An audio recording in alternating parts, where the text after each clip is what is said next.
After the deadly shooting by an immigration officer in Minnesota, anti-ICE protests have been escalating in Minneapolis. The Homeland Security Secretary says that more officers are being sent to quell the chaos. ABC's Hannah Battah has more.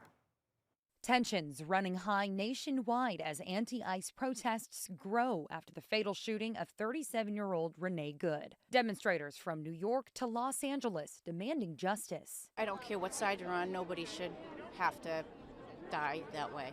In Minneapolis, law enforcement clashing with protesters. Agents deploying what appeared to be pepper spray before smashing through the front door of this home, leading a man out in cuffs. Homeland Security Secretary Kristi Noem says hundreds more federal agents are being sent to Minnesota to support the thousands already on the ground. The Trump administration insisting that ICE agent acted in self-defense when he shot Renee Good last week.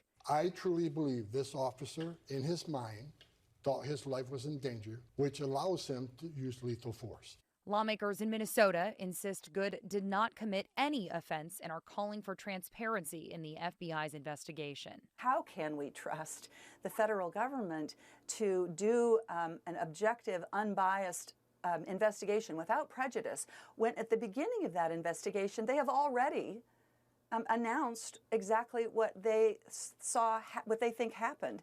Now, with Congress racing to pass a government funding bill before the end of the month, some Democrats are threatening to freeze funding for ICE unless reforms are made to the agency.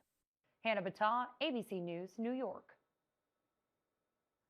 Now, the reforms could include a ban on face masks and a requirement that agents show warrants. We did check in with the Syracuse University Track Immigration Resource to see exactly how many people have been detained by ICE since November 30th of last year. These are the numbers. The university said ICE detained nearly 66,000 people, about 74% of whom were current detainees had no criminal convictions.